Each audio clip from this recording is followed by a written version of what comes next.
Salutare, națiune! Nu ne-am văzut de 3 luni de zile. Am ajuns în sfârșit pe malul apei. Am venit să văd ce se întâmplă pe aici. Sunt pe acumulare sub lacul de Barcău, pentru cei care nu știți. Am venit în coada lacului, la apă mică. Sper să găsesc ceva caras pe aici. Încă nu bate, nu depune. Am zis că încerc la apă mică. Am aici 2 lansete, voi pescui la plută în fața stufului. Am la mine râmă roșie, viermuș și ceva nadă de la Betamix de miere și porumb dulce. Am dat deja pe ambele plute, acolo unde pescuiesc, câțiva peleți și ceva porumb dulce. O să încep să pescuiesc cu râmă roșie. Sper să prind ceva pește. Rămâneți cu mine până la final să vedem ce se întâmplă. Vizionare plăcută. Deci am început partida, va fi o partidă scurtă. Este ora 14:30, să pescuiesc vreo 2-3 ore, dar nu 2 ore, maxim 2 jumate. Așadar am pus râmă roșie de gunoi și porumb dulce cu viermuș. Momentan nicio prezentare. Temperatura apei deși este cald afară, vedeți cum sunt echipat, dar temperatura apei încă este destul de mică, pentru că noaptea sunt între 0 și maxim 3 grade. Dimineața, mă refer când m-am uitat eu de dimineață, deci cam așa era, între 0 și 3 grade. Acum rămâne de văzut. Așteptăm puțin, vedem ce se întâmplă și pe urmă, da, chiar am o prezentare, dar după nădire, cum știți, întotdeauna mărunțișul își face apariția pe patul de nadă, pe pat. N-am dat nadă încă, dar o să dau puțin ca să încerc să văd dacă sunt în stuf, să-i scot afară, să iasă afară. Dar sper o să se moaie peleții, am pus peleți de 6 și sper să iasă la peleți. Tot de miere sunt și peleți, așa că ar trebui să-i scoată. Bun, haideți că ne vedem la prima captură. Îmi cer scuze tuturor abonaților și urmăritorilor pentru că n-am postat atâta timp, n-am fost la pescuit, știți destul de bine cum a fost timpul de capricios, iarna, zăpadă, gheață, ploi și toate cele. A sosit timpul în sfârșit. Sper să fi revenit în forță. Vedem. Haideți să ne vedem la primul pește, dacă va fi. Am început foarte bine partida. Primele 2 lanseuri la baza stufului. Deci, dacă acolo am avut ceva prezentări mici, de aceea am insistat. Deci este plin de stuf căzut. Pluta aceea este deja abandonată. O să încerc să o recuperez cumva de acolo.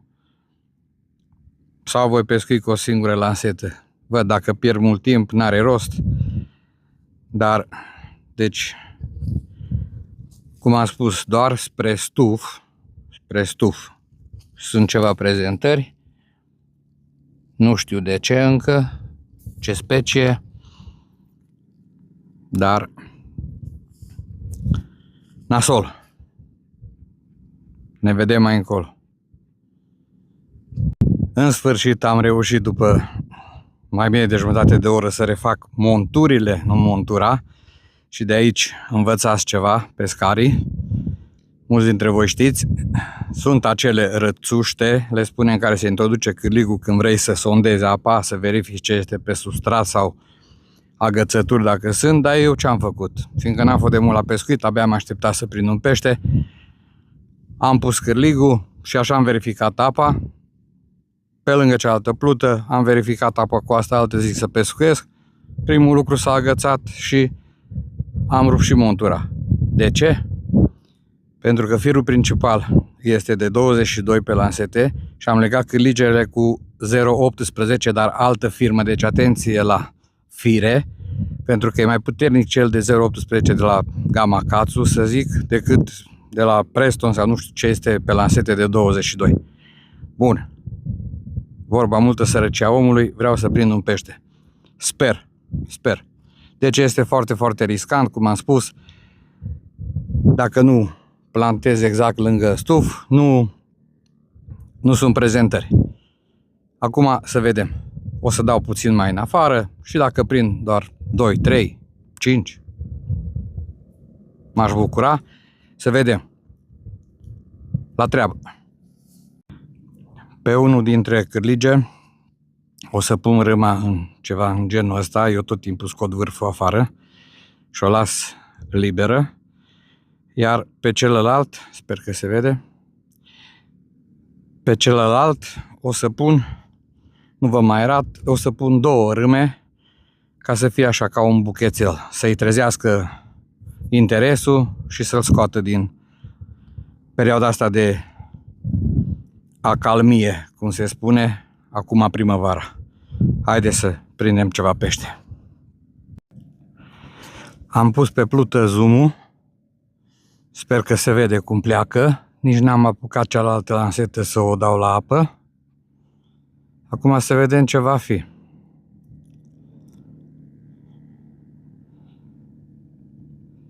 M-am dezobișnuit și de filmat de atâta timp și nu mai știu exact, dar cred că se vede pluta. Da, și avem un pește. Hai că o să luăm zoom-ul să vedem, nu drill-ul, pentru că o să-l dau aici în ierburile astea și avem primul caras. Haideți că vă prezint așa 1-2 la cameră și pe urmă ne punem pe treabă, pentru că altfel nu. Mai mărunți, sperăm să vină și mai mare, o să pun și porumb ca să vedem, dacă nu cumva o să vină și mai mari. Ce am omis să vă spun, apropo de acele rățuște cu care se sondează apa, nu neapărat rățuște, pentru că sunt în care nu intră cârligul, sunt plumbuleții cu plută în partea de jos. Știți voi destul de bine, dacă nu o să vă prezint în partida următoare, pentru că acum vreau să prind ceva pește. Mă bucur că deja la prima lansare, prima după ce am avut evenimentele neplăcute, am un caras. Haideți să îi dăm drumul, poate acum e momentul. Mă bucur de atâta timp. Super. O să încerc să mai dau câte un zoom pe plută, pentru că, așa cum știți cei care mă urmăriți, îmi place și eu când mă uit la filmările mele, să văd și pluta când pleacă, și înțeparea, și drill-ul. O să surprind ce o să pot, pentru că, așa cum v-am spus, m-am dezobișnuit și de filmat și de pescuit, dar sperăm să fie totuși ceva frumos. Mi-e cam frică să mă apropiu de stuf în primă fază, dar o să încerc să prind 3, 4, 5 bucăți și pe urmă, chiar dacă risc și mai rup iarăși monturile, asta este. O să am grijă când îmi leg cârligele să fie, cum am spus, cu același fir de la aceeași firmă, și atunci un 22 cu 18 este suficient ca să nu rămână și pluta și tot acolo. Oricum eu nu leg direct, am quick change, agrafă rapidă, deci trebuia să rămână doar cârligul și să vină pluta și restul afară, dar a cedat firul principal, cum v-am spus. Să aveți mare grijă când vă puneți firele principale și vă legați și cârligele să fie de la aceeași firmă, pentru că uitați ce se întâmplă. Un fir de 0,18 de la Gamakatsu, cred că este mai tare decât firul principal de la, nu știu exact. Iarăși mă apropiu de stuf, dar acolo sperăm să fie mișcare. Haideți să vedem, îi dăm și un zoom Sper că intră ambele plute. O să verific imediat pe cameră să văd. Sperăm.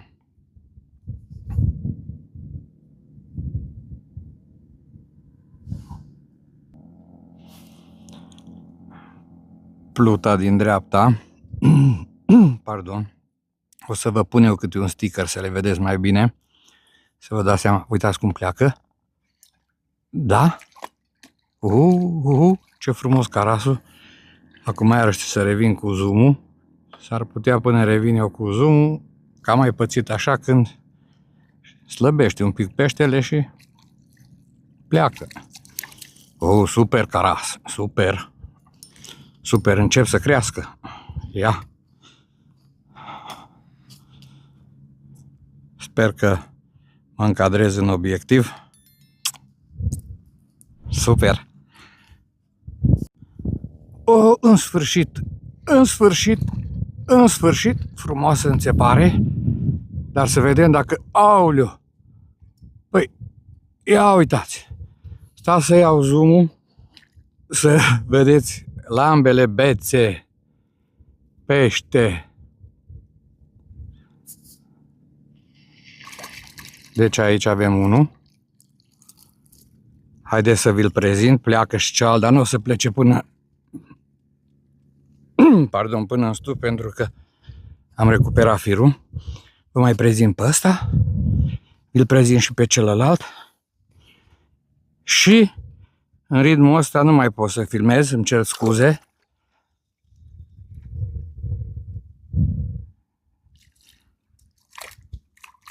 Deci, 4 carași în nici jumătate de oră, deci nu mai o să pierd timpul, că dacă ar fi să filmez, dacă în ritmul ăsta o să meargă carasul, n-aș vrea să vă ocup filmarea cu doar să prezint fiecare pește în parte. O să mai vedeți și fără zoom, pentru că uitați, deci nu apuc să dau. Auleu, auleu, auleu, auleu. Da, supărat, supărat. Ăsta vi-l mai prezint și gata, cum am spus. Trecem la treburi serioase. Deci, început de sezon super. Am zis că nu o să vă mai prezint, vi-l prezint încă pe ăsta. De ce? Pentru că am uitat să spun să-i dați un like la primul pește. Este al nu știu câtelea, 5-lea, al 6-lea. Puteți să-i dați un like și la acesta. Cei care nu sunteți abonați la canal, dacă doriți puteți să o faceți, să vizionați partide din trecut, din viitor. Și la treabă. Sigur că da. Sigur că da. Deci aici în dreapta sunt carași frumoși. Foarte frumoși. Ia uitați. Ia uitați ce frumos sunt. Foarte. O să-i vedeți la final. Deci la final ne vedem. Aoleu, pleacă și celălalt. N-avem ce face, asta e.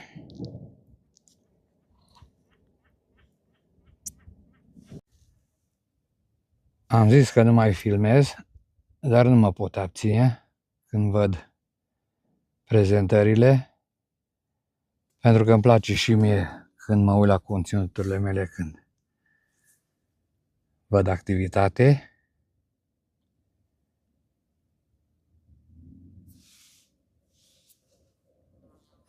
Încă mai insistă și când va insista va și fi în stuf.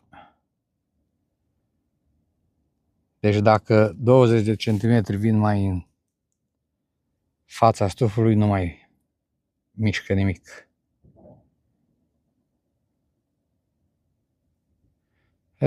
Stăm pe pauză până când se hotărăște. Numai când vine carasul hotărât, hotărât. Dacă o să continue tot așa prezentările, o să trec pe boabă de porumb dulce. Dacă intră, intră, dacă nu, deja am prins câțiva. Sunt câțiva la coș, deci nu vi-am arătat pe toți, pentru că ar fi prea lungă filmarea să vă arăt fiecare pește în parte. Hai, deci...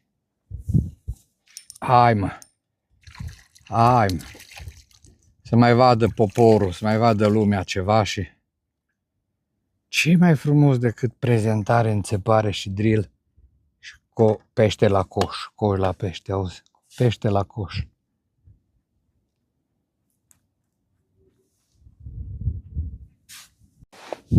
Pentru cei care sunteți mai noi pe acest canal și nu cunoașteți locația, câteva informații, așa, ca să nu facem contentul doar cu prezentări cu pește. Deci locația ține o grămadă de specii de pește. Ia uitați ce frumos știu eu să lansez direct în stuf. Deci ține o grămadă de specii. Și să începem așa: obleți, babușcă, roșioară, mai puțin, caras, clean, scobar, mreană, bibai am spus, dacă nu spun încă o dată, știu că crap. Eu nu sunt adeptul pescuitului la crap, adică nu sunt adeptul. Îmi plac partidele scurte și cu activitate. Nu știu dacă am uitat vreo specie, dar deci are o grămadă de specii.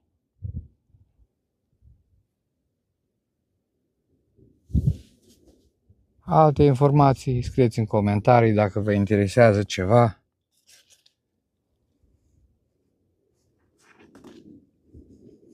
Dacă nu, chiar nu mai intervin până la final.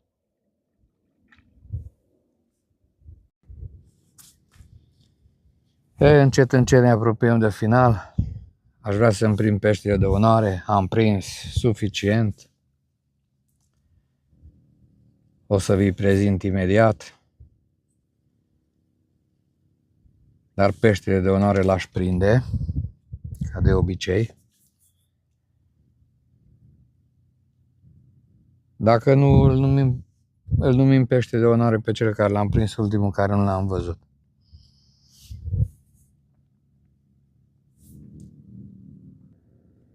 Ia să vedem dacă avem peștele de onoare. Aici în partea stângă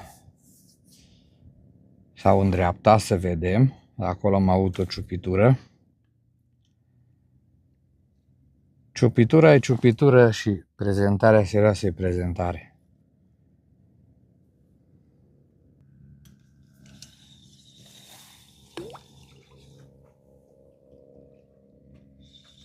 Hai cu peștele de onoare!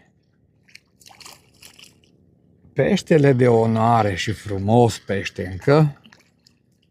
Așadar, aici încheiem partida.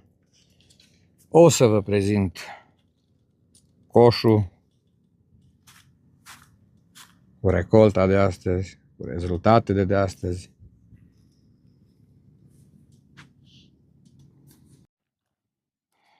Nu o să vedem ce am reușit în partida de astăzi.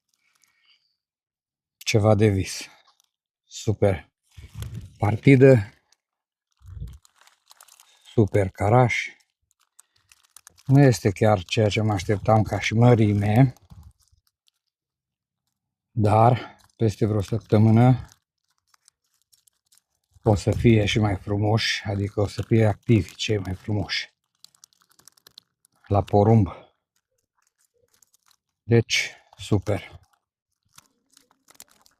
Final de partidă, v-am prezentat ce am prins, o partidă super de câteva ore cu tot felul de aventuri, peripeții. Dacă v-a plăcut ce ați văzut, nu rămâne decât să vă abonați, dați un like, un dislike, scrieți un comentariu. Până data viitoare, sănătate, numai bine pentru pescari, în plus, fire întinse.